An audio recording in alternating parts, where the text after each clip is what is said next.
Welcome to this video in which we're going to do a painting of New York, in particular Union Square Park, or looking from Union Square Park.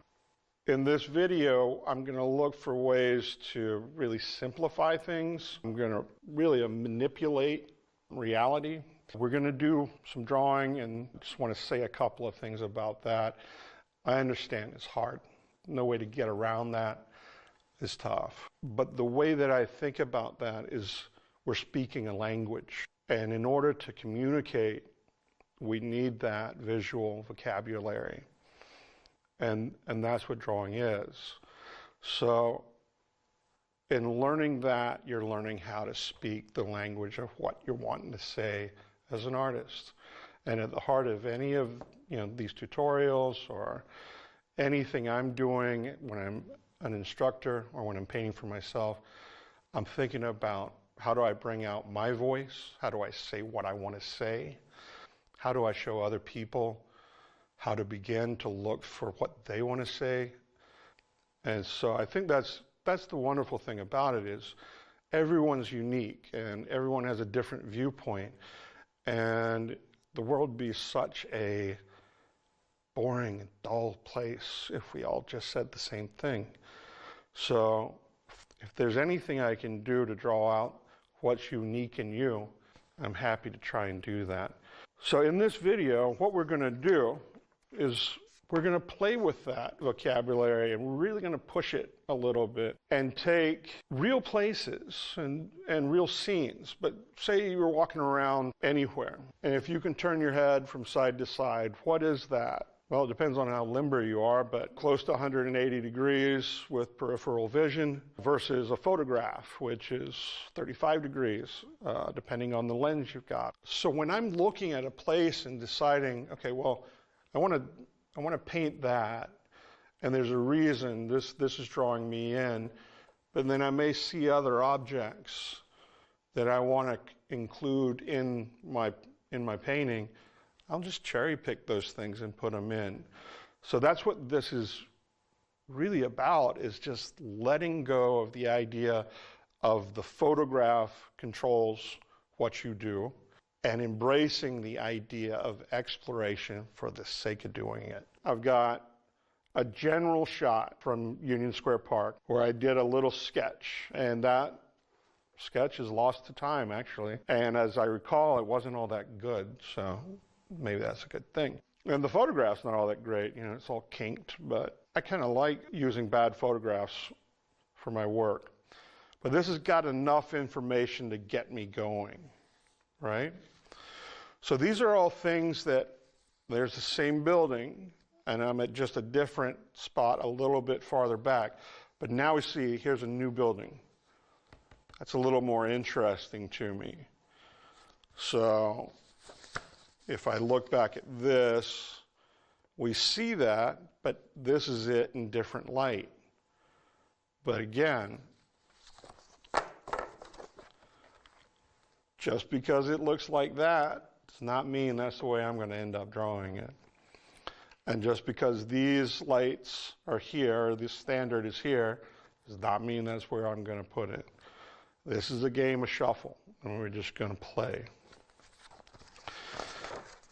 Again, another view. By the way, these are my favorite places to find in cities. A free park bench with a seat somewhere and a table, and you can just set up and just start taking views. But one of the things we're going to work on is this idea of seeing through and down the street. But this tree is in the way, and it's blocking that building that I like. So again, and then this is kind of dull. So again, that's just giving me the okay to play with stuff. Another one, and it's always good to get a little figure work in to understand scale. The building that I really like is not visible anymore. And I guarantee you there are more of these pencil matchstick buildings in this view now than there are when I took this. It's actually my wife and one of my best friends here. And then the old Empire State. It's in the view if I turn my head kind of like that. So everything's fair game. And come back to that. So this is the impetus. You've seen all the reference. We're going to take this, put it all together, make some sort of stew, and paint it. So thanks for joining me, and we'll get started in just a minute. Let's talk about the materials we'll be using in this video and just what I use in general. Typically, I use a variety of pallets. So, brought these along. These are two brass pallets that I use. I chose brass because it's a much more durable material. I've had steel ones rust on me, but I found in demos and in teaching that people tend to think that the pallet's doing the work, so I typically don't use these when I'm demoing. So I put those away. But if you got the money and you want to have something that's going to last a lifetime, then they work. But the guy that makes them, he's getting on a little bit, and I'm pretty sure that warranties his lifetime. So I use, and this is a brand new pallet, just something you can pick up for, $70 or lower. And this dispels any sort of idea that the pallet does anything, besides carry paint. I do like these flat pans because or flat wells, because I can mix and let paint mingle. So let me just run through my colors. But first, before I do that, let me talk about loading these. Don't be sparing when you're doing that. Go ahead and fill these wells up, or these pans up. It just saves going back and finding the tubes, and it also means that you can paint longer and you don't have to bring tubes of paint with you and that sort of thing. So moving to the colors, we've got neutral tint, raw umber, French ultramarine, cobalt blue, burnt sienna, light red, imperial purple, permanent alizarin crimson, cadmium scarlet light. This is quinacridone burnt orange, which is very similar to burnt sienna, but it's just got a little more punch. Cobalt turquoise, Chinese white, buff titanium. You'll notice that I have 3 other blues that are separate. These are my sky blues in general. And I'm being loose with that term in blue. This is a lavender, actually. It's got a little bit of white in it. Then verditer blue, cerulean blue, coming down here, phthalo turquoise, undersea green, hooker's green. This is genuine rose madder. And then I've got 2 colors sharing the same well, cadmium orange and new gamboge, azo yellow, raw sienna, and Naples yellow. So, like I said, a lot of people put, these things do the same thing. I painted, I've been painting for 25 years professionally. It's probably more like 30 now. I used a porcelain plate for quite a lot of that. So it's not that that's going to do anything different than this. It's just that the brass ones will last you a little bit, but they'll cost you too. So my drawing tools and any other tools I have, I keep in this little guy. And it's just kind of handy to have everything in one spot. So this generally is what I take for sketching and plein air work. I've got a variety of pencils. I've got a mechanical that's a 2B. Then I've got various weights of lead ranging from H to HB, and then I think I've got a B in there as well. And a couple of drafting pencils that sort of the equivalent would be a Blackwing or something like that. It's a multi-purpose lead, so I can get a lot of different strokes out of that.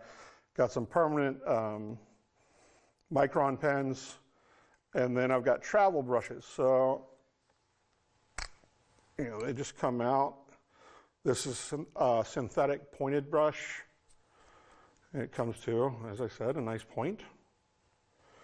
And then they've got a little reservoir there to allow the water to go out. Generally, I just give it a lick and stick it back in there. People tell you not to do that. I don't load it up with cobalt or anything like that and do that. This, I think, is the only natural fiber brush I have. So this is for anything I'm doing up to, you know, a full 9x12 or 9x11 sketchbook. This can handle that. And that would be a wash brush for the sketchbook. And then just varying sizes of that. I've got a little gel pen there if I want to use it. In here, I've got a soft eraser. It's really easy with, I choose these because they don't interfere with the surface of the watercolor paper. Got some extra leads. I've got a card, hoping that if I lose this, somebody will be kind and return it.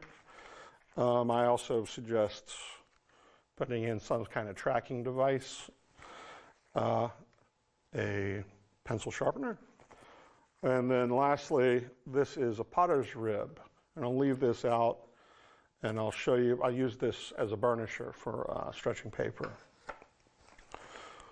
So just zip that up, and that's one of the things I like about it. It just rolls up.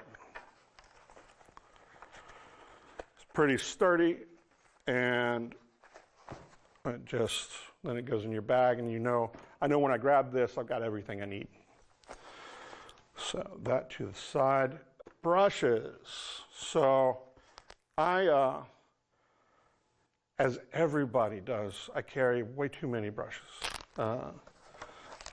I don't know if it's a compensation thing or what, but we all tend to do it.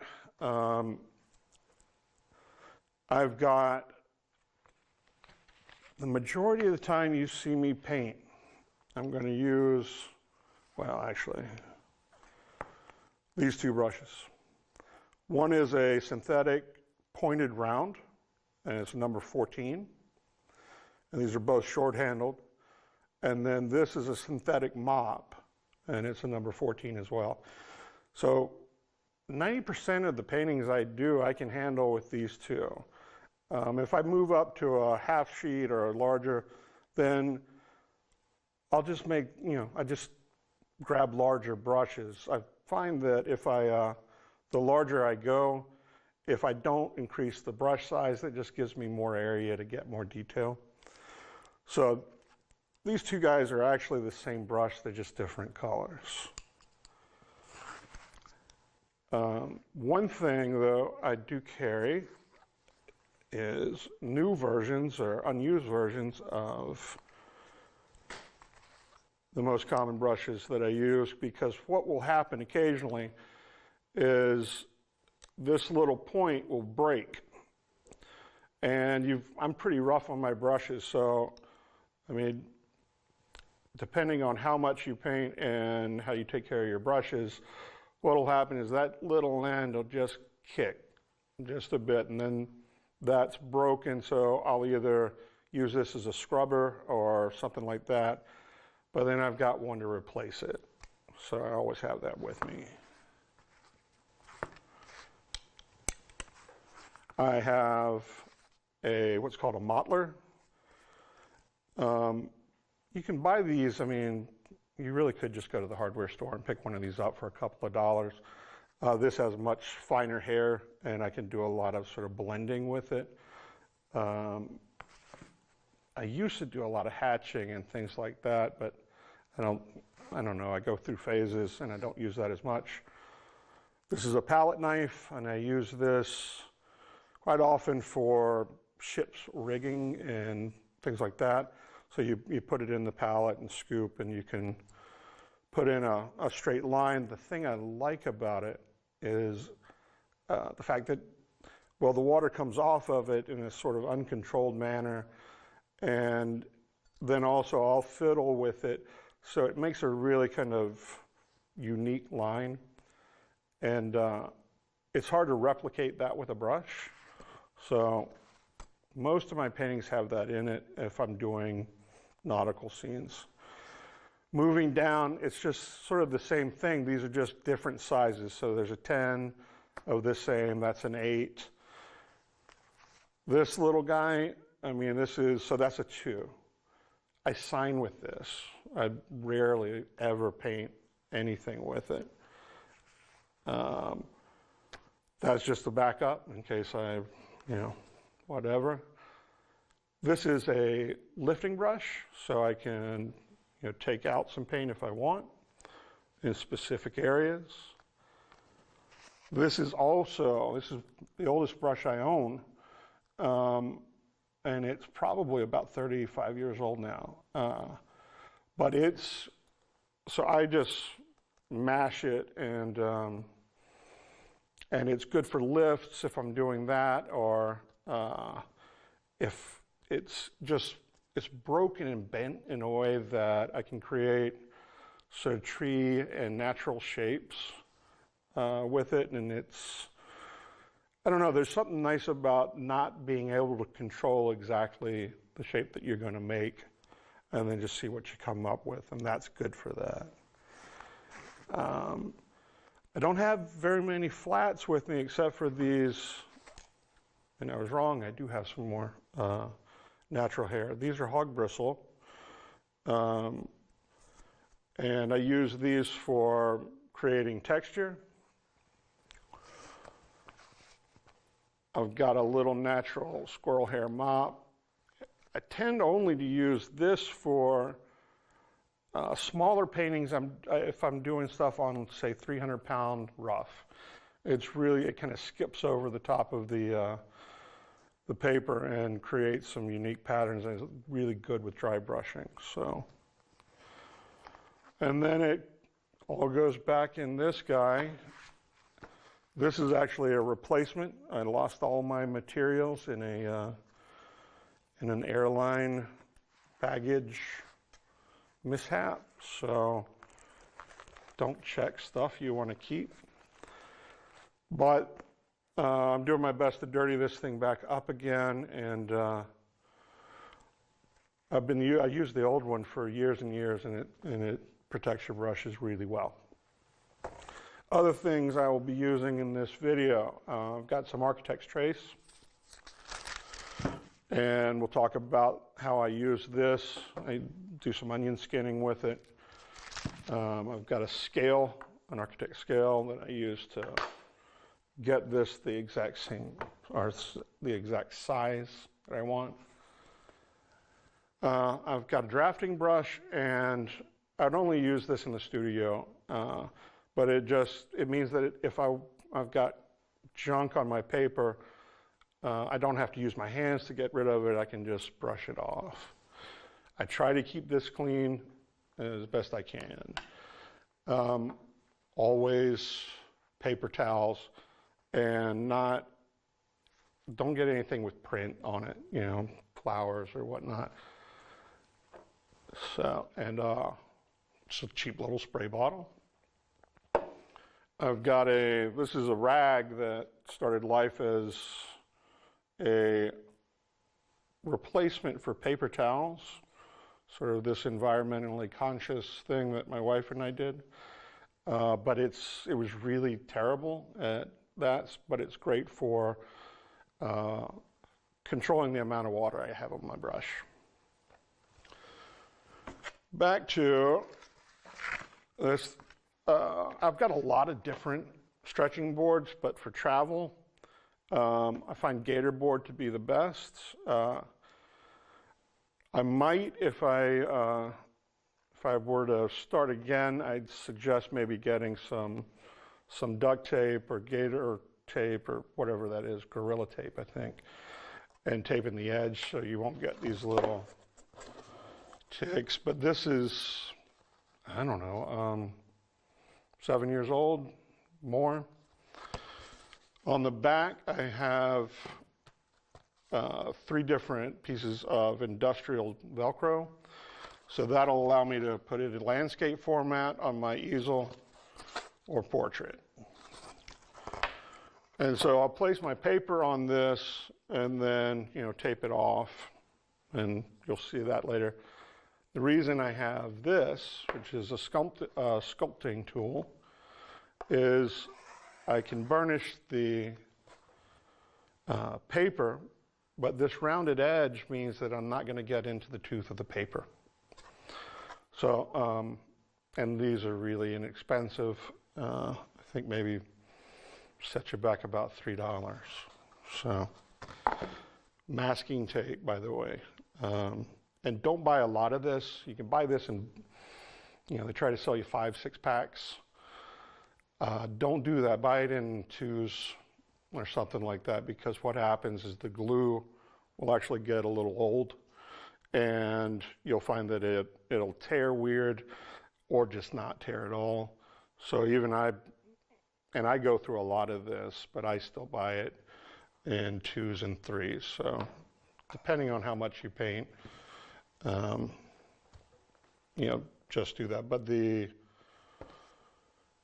other thing is, don't leave this on your paper. Once you've taped this down, you got a couple of weeks to do the painting before that residue is going to wind up on your paper or your board.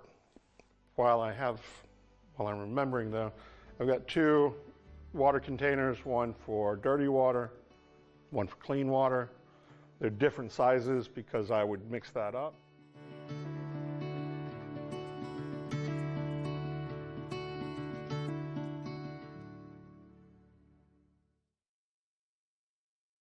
Okay, here we are with the final drawing.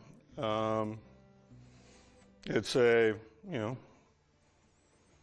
don't let this detail freak you out. It's not, it's just a little bit more, it's just taking it a little bit further than where we were. But notice a couple of things about this. The lines are still gestural.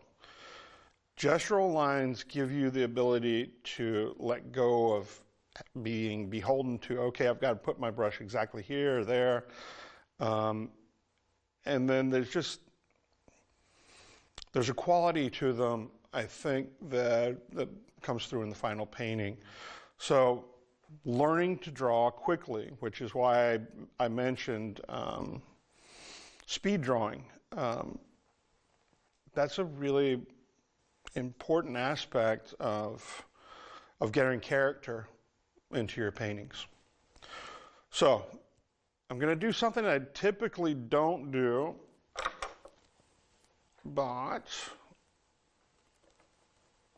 it's a nice little tool to have up your sleeve. I am going to, because I want the Empire State to, I want it to blend and really have a sense of being in the distance, which it is in the distance, but it's about 10 blocks distant that way. But let's not let reality mess with us here. So I'm going to paint that first, and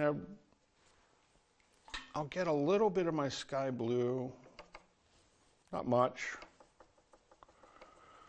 And my sky blue, I've got the lavender and this verditer blue, and I kind of use both of them. I do use both of them. And I'll take a little lick of some alizarin crimson just to warm that up. So, into this. Don't make this too strong. I really want this to be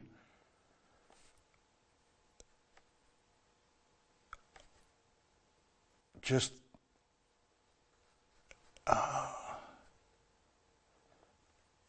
ghostly, just this,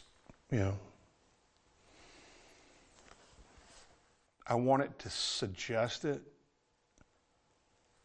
with as little power as possible. We're really going to play up subtle value shifts here. So typically I would never do this, but in this type of painting, when I want this effect, I'll use it a lot. I was going to go up there and correct this little hitch, but I didn't, because this is not that kind of painting. I do need to be mindful though, because this is all raw graphite here. So it'd be rather easy for me to start smudging this stuff. And that is another reason that I do this mother wash. It's to lock this color in. Much in the same way that when I'm doing my sketches on location, if I'm just doing a graphite sketch, I'll put some clear water over it. And rather than having to worry about using fixative, I can just use clear water, and then I can go back and can paint on top of it. I'm going to get a little bit of light red and just put it here. I'm going to grab some of this yellow that I've pre-made. And while we're doing a little bit of underpainting, I'm going to get some tone. Now, some skin tone on the figures in the foreground. Or actually any figure I want to.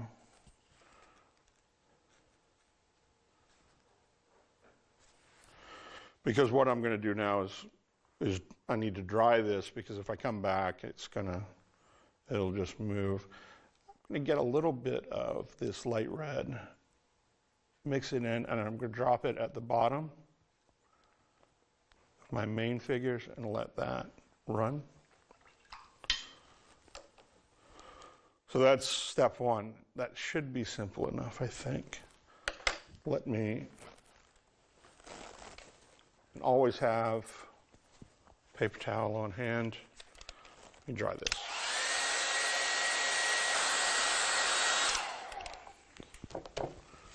All right, while that's drying, or these guys are still drying, I'm going to come back in with a lighter brush, and I'm going to indicate some of the windows. If I can wake up this brush and get it to do what I want it to do. And again, just gesture. You don't want this to be perfect.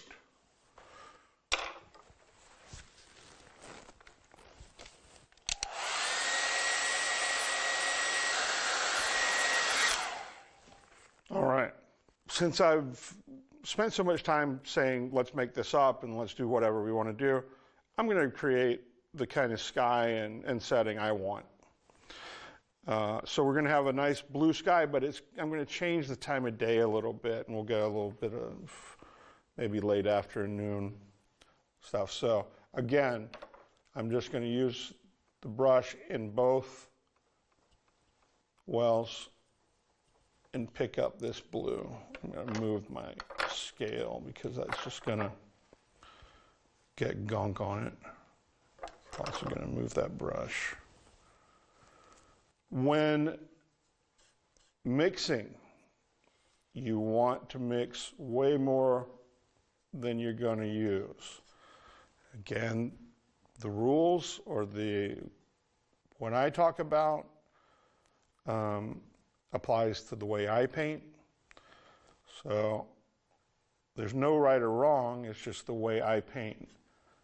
Another instructor, another painter may say something completely opposite, and that's fine.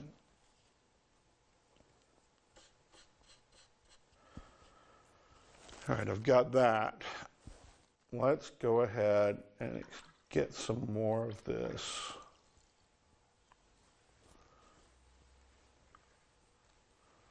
And I always add the water that I'm going to, I put the water in, as much water as I'm going to use, and then I build the tone to that. Ooh, I hope I brought enough raw sienna. That's probably a little strong. We'll see. I'm adding a lot of water to this because I don't, again, the worst thing you can do right now is go too strong too early. Next, I'm going to get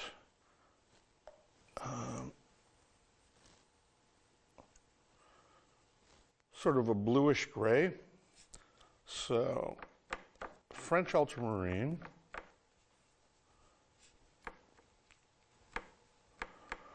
And as far as paints go, as long as you're using artist grade, you're going to be fine. There may be some colors that certain manufacturers make that you like better, but the quality is just going to be much higher than student grade, and you're going to use less of it. You're going to spend a little more initially, but the benefits outweigh the cost.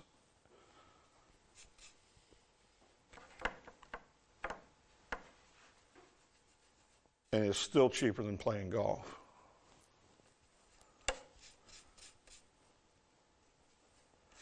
Okay, that's a lot of that.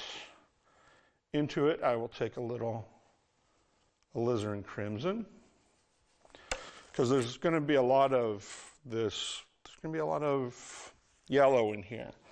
So I'm going to let this go. This is a fairly typical mixture for me. I'm going to let that either go to the violet side or the blue side. In this instance, I'm going to kind of try to hit the middle. But this is a little too electric.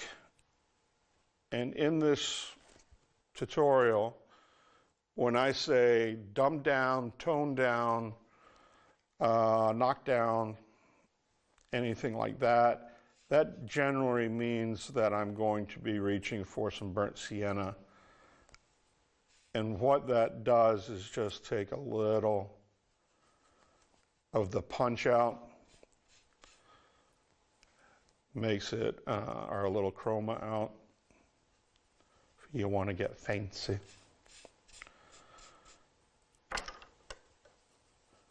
And we'll see. Before you paint, let's talk about the nature of watercolor. We know our sun direction, right? We need to visualize the move before we make it. And again, it's who's this we? Don't have a frog in my pocket. I want to think about a couple of things. A, I don't want to go too strong on this move. The correct move should be a little bit scary, with the knowledge that it's going to dry to the right tone. Most importantly, I need to know where I want to save my lights.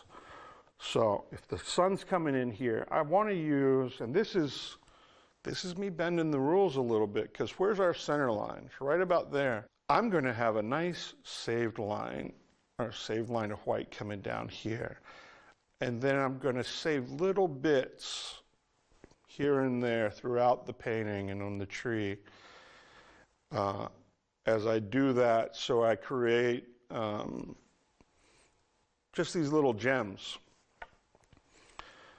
The idea being that as we paint, we put down something, and that looks dark until I put something darker down. And that's going to knock that back. And that's going to give us that sense of distance. So if you've watched the sky and you observe, you know that it's going to be darker here. And then as it moves towards the horizon, it's going to get lighter. We need to make sure that back here, we're getting things nice and light so that we have that sense of distance or atmospheric perspective. So I'm going to need to stand to do this. This is going to be a variegated wash, meaning I'm going to use all these colors, and then I'm going to use some clear water as well, but there's going to be very few what we call found edges, where it's clear where there's an edge that is very noticeable, except for where I'm saving lights.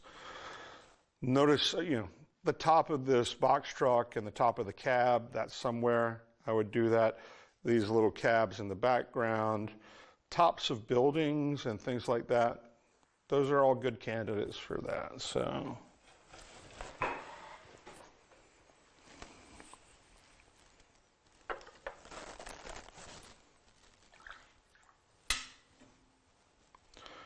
I'm going to take a little cobalt and add it to this.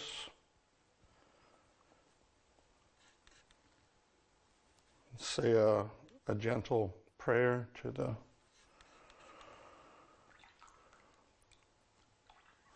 whatever watches over me. Okay. Since I will be moving colors, I'm going to have two brushes. It's not because I want to show off. All right, so let's just get in. I'm just going to get this wet, painting quickly.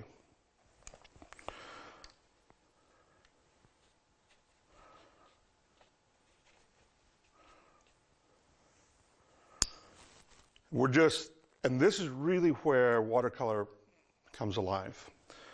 I am relying on it to do its thing.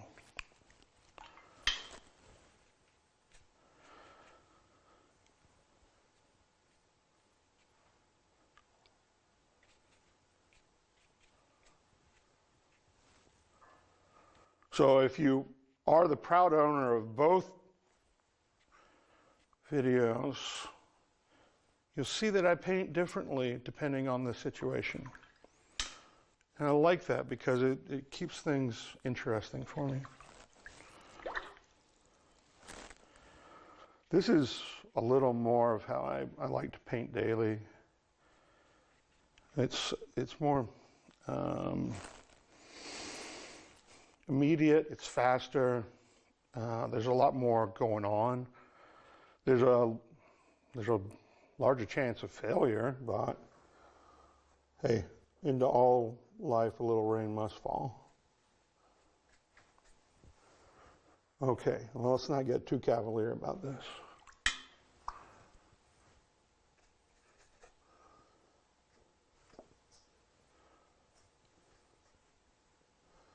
It's important when painting in this manner that you are aware of the way your paper is undulating and then how much water's going on and that kind of thing. But also, most importantly, where things are drying. But it's not the end-all be-all. I mean, this is just meant to really kind of lock in the way I want this to feel. It's great practice. I mean, like fantastic practice for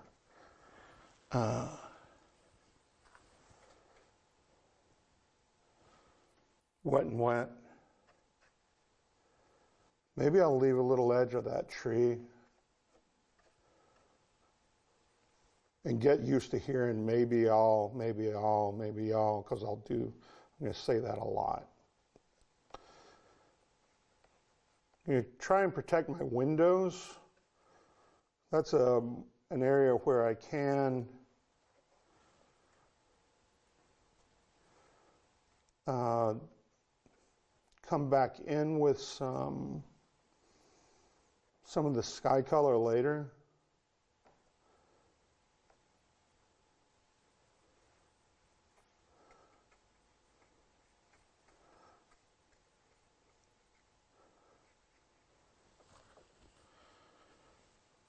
This is a little too uniform.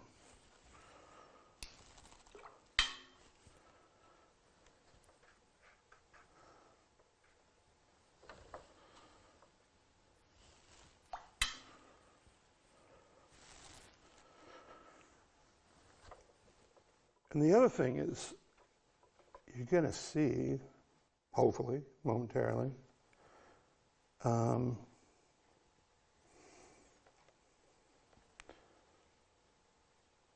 the way these variegated washes can really be utilized to our benefit in this stage.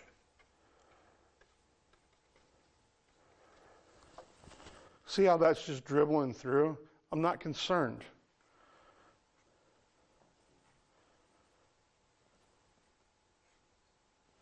The only thing that would concern me are really weird back runs or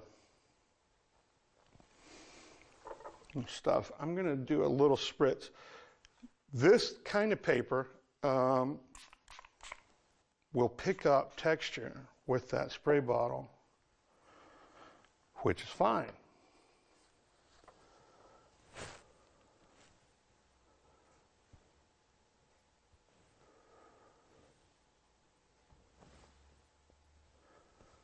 Again, I'm just mindful.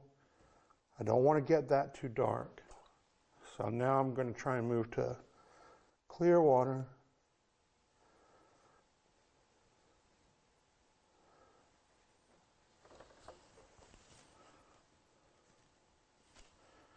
If you hold the brush that far back on the handle, you really don't have a lot of control, which is another good thing.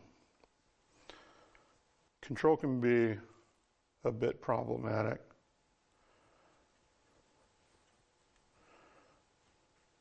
Yeah, let's freak this out a little bit. Start to indicate some shadows.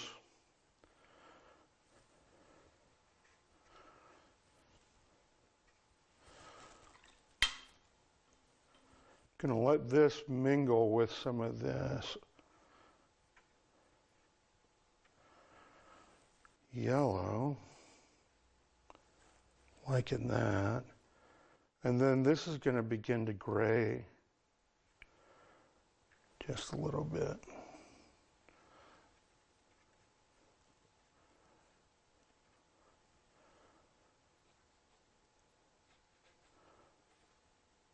going to try and save the headlights of my cabs. But again, I'm painting so lightly, it doesn't really matter.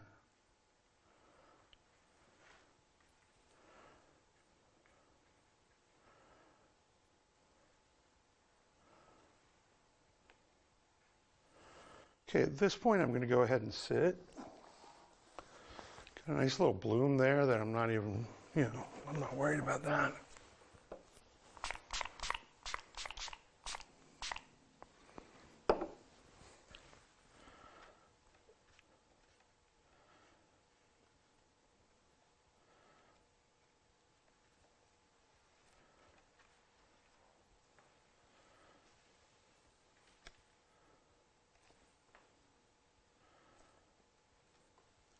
So everything's kind of frantic, or not frantic, that's a bad choice of words. Everything's really moving kind of quickly. And then I slow it down just a little bit and take control again. Kind of.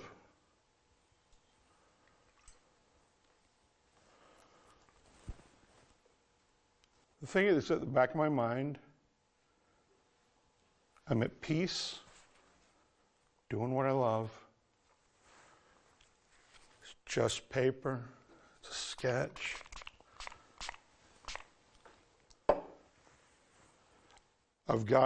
I can see my bead, which is great.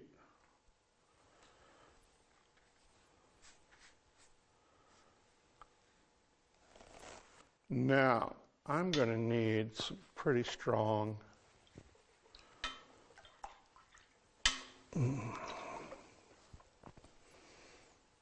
burnt sienna. I think I want to warm up. I want one side of this painting to have some good light, strong warmth. So I'm going to start playing with temperature in here and see how that affects that quite a bit.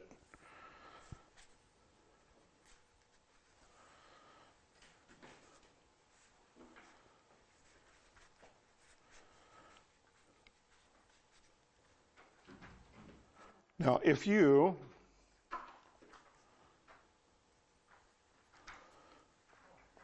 this is the kind of thing that freaks you out, practice this entire wash on a piece of scratch paper first. And if you've never done this and it doesn't freak you out, you probably need to check your pulse. I'm going to actually move to my large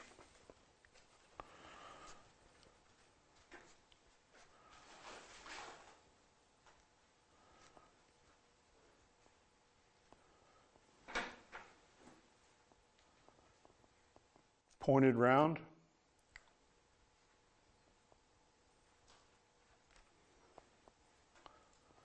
So this is pretty strong stuff here.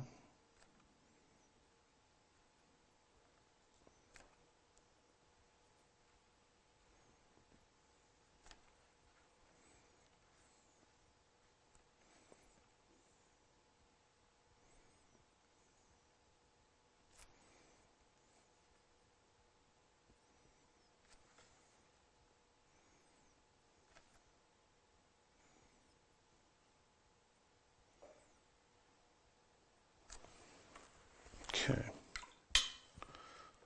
Now I'm going to back that off into the lighter blues.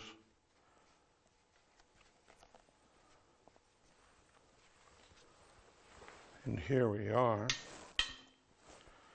Clear water is your friend.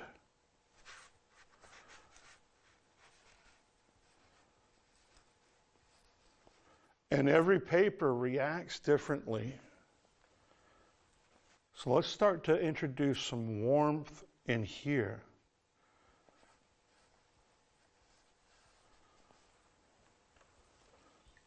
Then let's get some clear water going.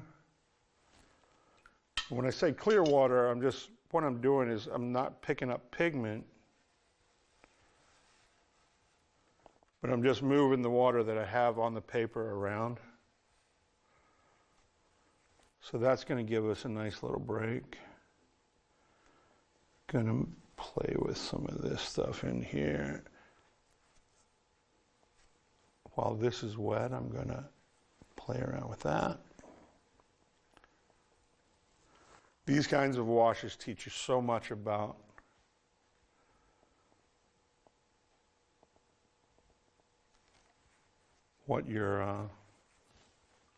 how paint reacts.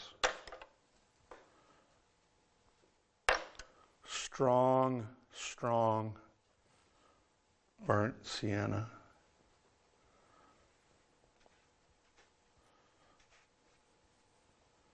Remember I said at the beginning of this, the right tone should freak you out.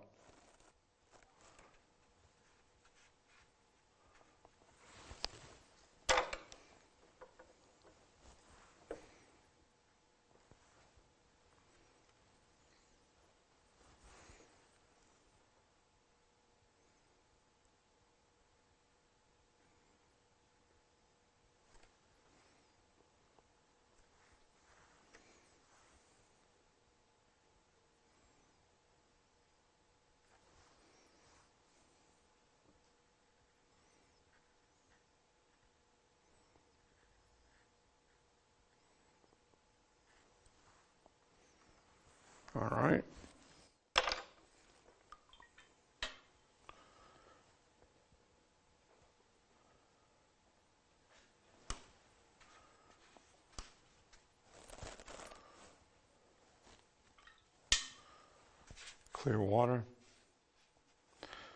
But what I'm trying to do is match the amount of water that I'm introducing. I'm trying to match how much is on the page. Okay, and then let's get some more dark in there.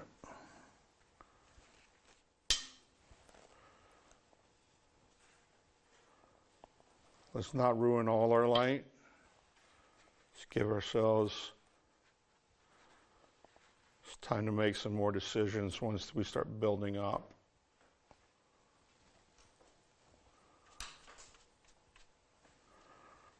This. Now, yeah, I could do some spray and stuff like that in this now. Here, that would give me some texture, and I can do that as what I do is I hold this so it comes out in more of rather than a real spray. And you should see that starting to develop. But I know I'm going to hit this with a few more layers, so I don't really need to do much there. It's in the latter passes that spray texture is going to be kind of nice. This looks really dark for a first wash, but that's what it should be. I'm going to tilt this, get that to run a little bit.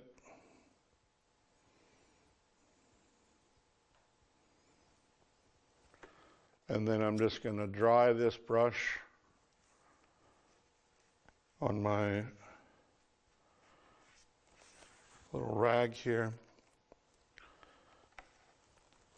Going to make sure nothing's hanging out and looking too funky.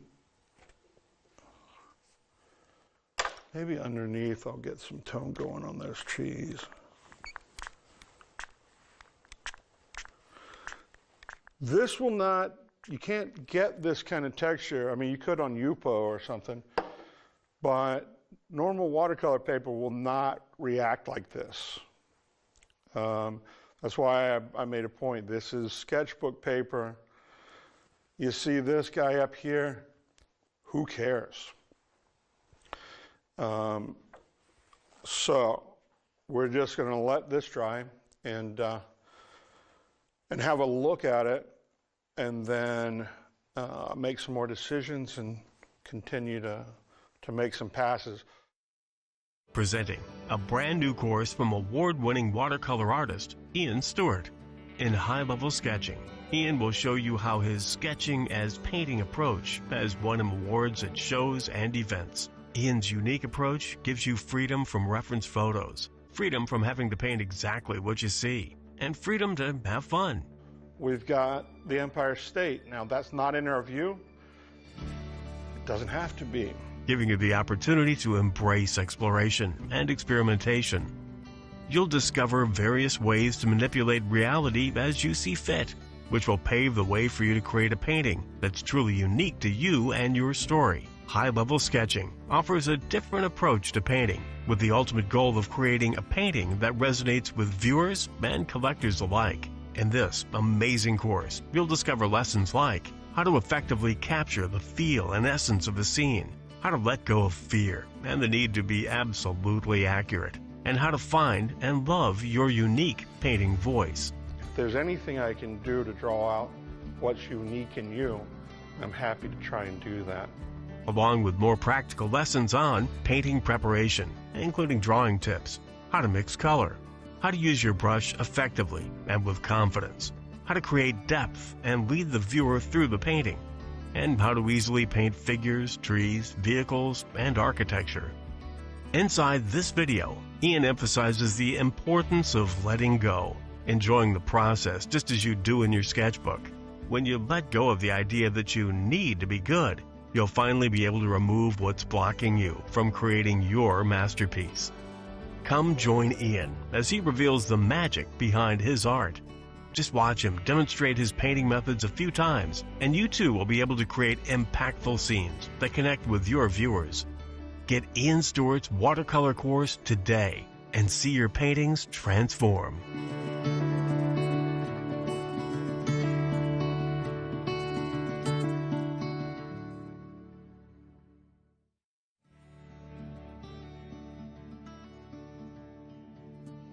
Hi there, welcome to Interviews with the Artist. I'm Eric Rhodes, publisher of Fine Art Connoisseur in Plein Air magazine. Today our guest is internationally renowned artist Iain Stewart. Iain, welcome. Thank you. So I'm very interested in your story. And now I know a little bit of it because we've met and talked in the past, but let's kind of flush that out early on. What are your first memories of art or interest in art? Well, my father's an artist and an architect, and so from an early age I was kind of delving into his art supplies and stealing them, and just like any kid, you know, drawing and playing around and trying to emulate cartoons and things like that. So did you sort get of the normal. benefit of any instruction from your dad at a young age? Not really. He's really was kind of tight-lipped about that. He let us do our own thing, and that kind of went through my entire life all the way to now. Never got an art lesson from your dad? I have, but I really could count them on one hand. Really? I've had hundreds of scathing crits from him, though. The problem is they're deadly accurate.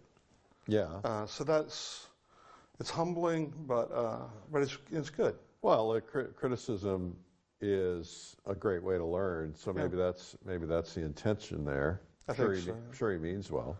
It's not, well, there's a little twist of the knife, father-son thing, you know. But yeah, it's a good crit, should instruct and then also point out some faults, and he's good at that. So did you find that there were any patterns? If you look back over the criticisms, if you can remember them, was he looking for certain things, and were there certain things that you were consistently making mistakes on? I would say everything. When I was young, I mean, I didn't care, you know, like most children.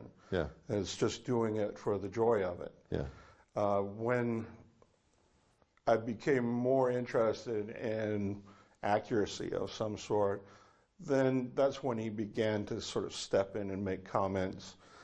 And typically it would be about how things work, not actually how to draw things, but how things are put together so that the way I was drawing them would be more accurate. So give me an example of what that might be. The first real lesson I remember him giving me, we were in Edinburgh, and I was drawing an arch, a stone arch, and I had misplaced, and I didn't understand what a keystone was. Right. And so that was out of place, and Dad pointed out, he said, this is the way this is built. And so it's built on a form, and this stone holds that arch in place. And he's telling that to a 12-year-old, but that's the kind of thing he expected me to understand and get. Well, and if you're drawing it and anybody knows it's a keystone, they know that if it's over to the side or something, it's not going to work. Yeah, so it's that kind of, you have that wrong, therefore everything else, you know, those are the kind of things I notice, and that's throwing that off. So it's, I think, built in the practice of observation. I'm not sure of his, you know, motives there, but they were good. It's just that's the way he thought about stuff. Yeah. And he always talked about his instruction when he was, you know, coming up in school in Scotland, and the terrific teachers he had. I wish I'd had these instructors he had. So where did he go to school in Scotland? He went to Edinburgh School, or he did architecture at the University of Edinburgh. Yeah. But then it's Bella Houston Academy in Glasgow is where he really began his art journey. Yeah, well, Scotland has legendary art schools and legendary training, so he probably got a lot of that. Now, you moved to the United States as a pretty young boy. About 5 or 6 years old, we moved to North Carolina, and Dad's an architect, and so he was designing the headquarters for a bank there, which we were talking about, and so that won a few awards, and that got him some recognition, and the owner of the bank wanted to keep him on, and but then a little bit of legal stuff with the owner of the bank. I'm not exactly sure what happened, and suffice it to say the bank went under, as did the owner, and As did the job. as did the job. Right. And so that led to, we were going to go home. And I speak of Scotland as home because that's what my parents always said. Yeah. You know, that's the Yeah. way it was described. And so just as a Hail Mary of sorts, he put out, threw out a couple of resumes to teach. And the two that stuck were North Dakota and Auburn University. And we were living in North Carolina. Alabama was a little closer.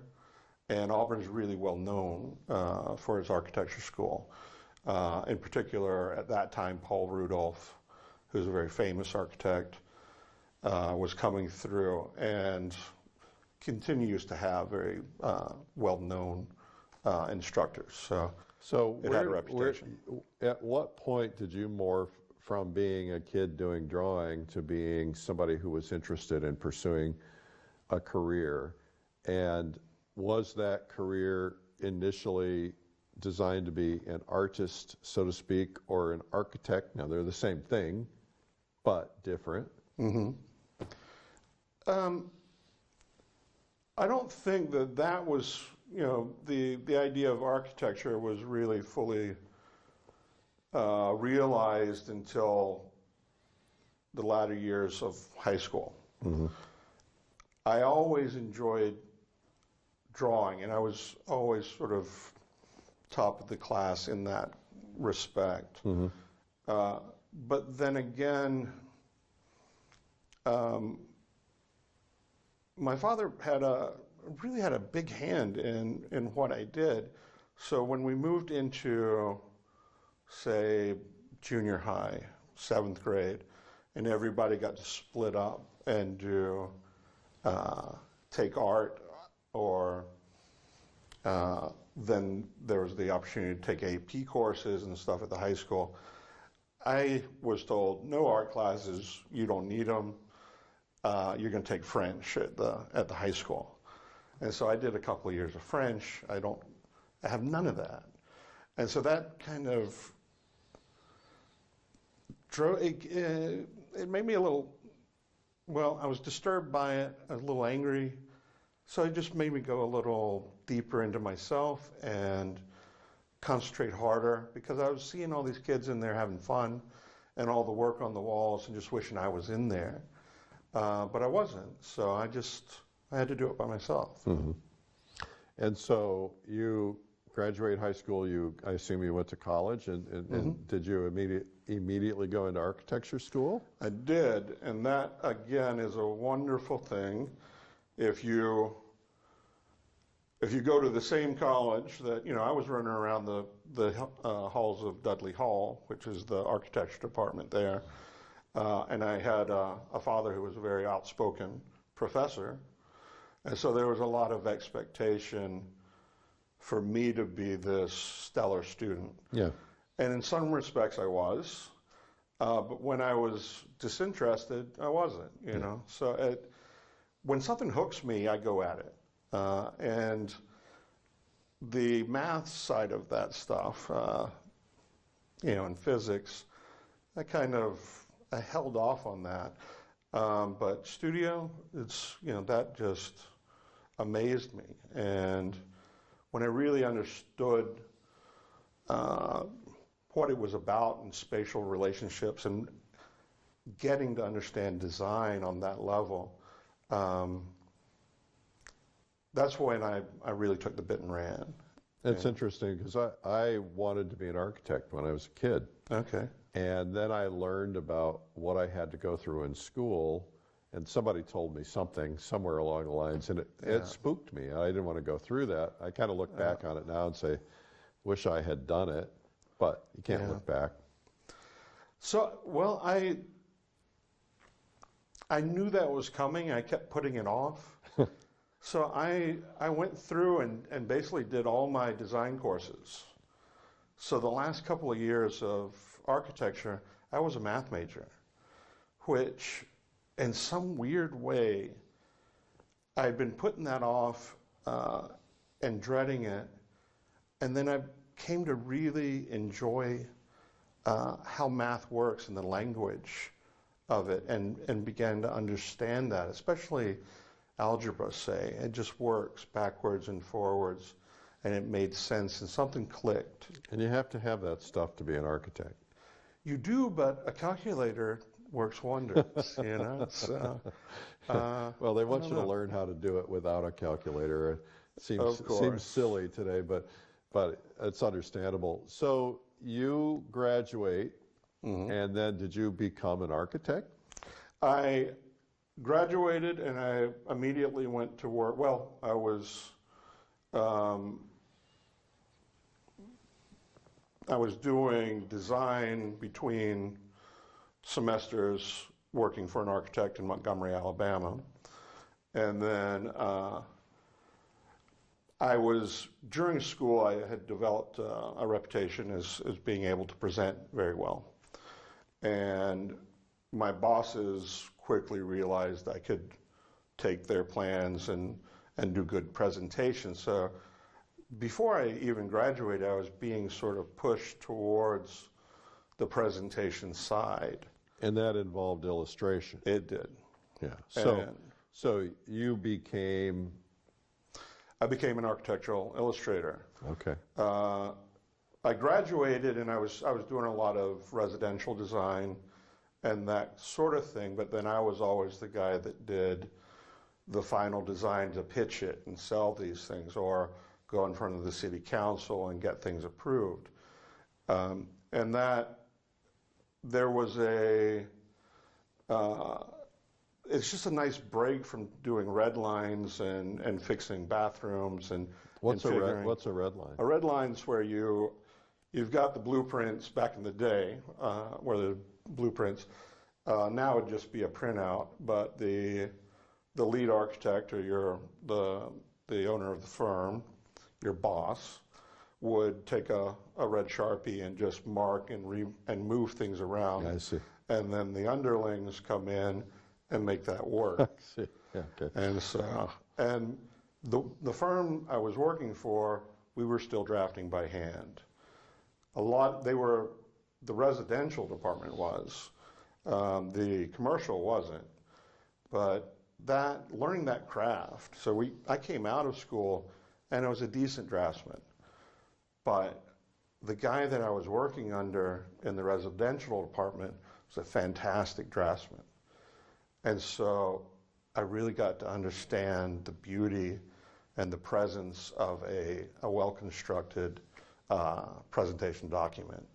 And I have a love for that and that craft.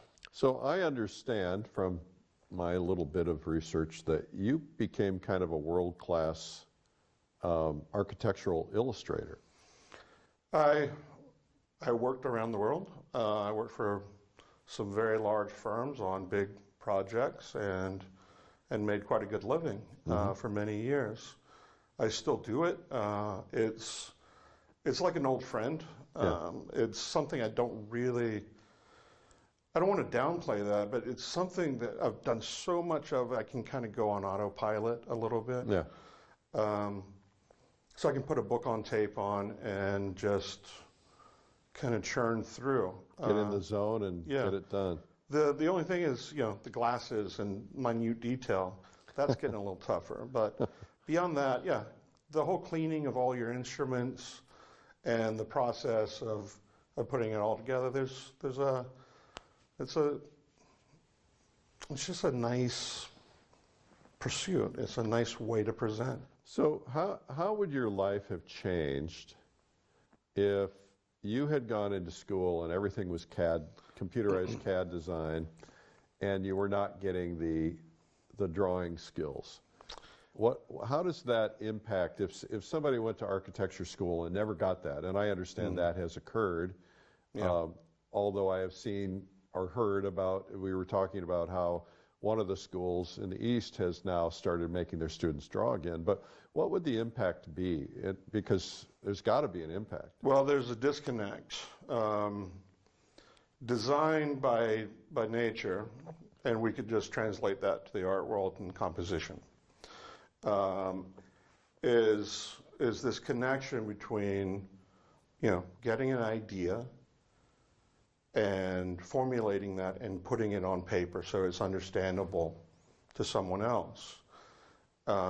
With computer-assisted drafting or even modeling now, what's happening is unformed ideas, design ideas, concepts. With this software, the ideas look good already, at the initial attempts. Mm-hmm. So there's less of this idea of, I need to refine. When I was going through, which I was probably one of the last generations really to do that, is the idea, and it's called onion skinning. You start with a initial concept, and then you lay some trace on top of that, and you refine that. But then the big thing is there's not one solution to any problem. Right. So you solve that problem, the professor comes around and says, okay, pretty good, do it again. Yeah. And getting your mind around that idea is really key. Nowadays, the idea that you're going to go through multiple iterations of the same problem and solve it multiple times, that's beginning to get a little blurry and lost.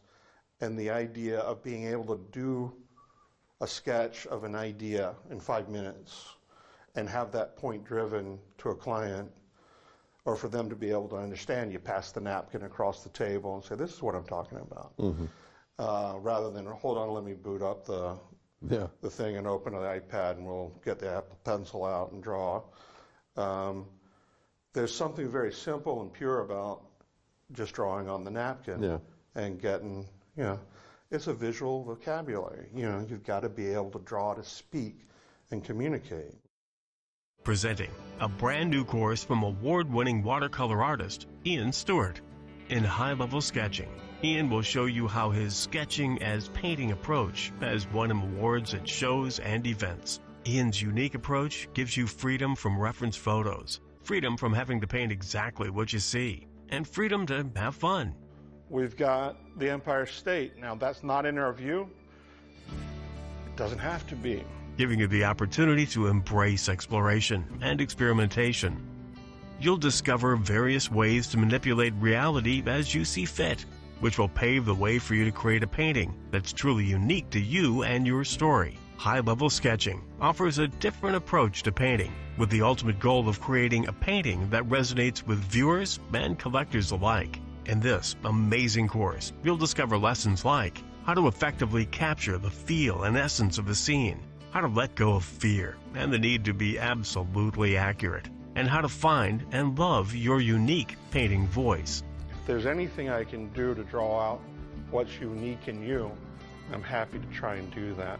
Along with more practical lessons on painting preparation, including drawing tips, how to mix color, how to use your brush effectively and with confidence, how to create depth and lead the viewer through the painting, and how to easily paint figures, trees, vehicles, and architecture. Inside this video, Iain emphasizes the importance of letting go, enjoying the process just as you do in your sketchbook. When you let go of the idea that you need to be good, you'll finally be able to remove what's blocking you from creating your masterpiece. Come join Iain as he reveals the magic behind his art. Just watch him demonstrate his painting methods a few times, and you too will be able to create impactful scenes that connect with your viewers. Get Iain Stewart's watercolor course today and see your paintings transform.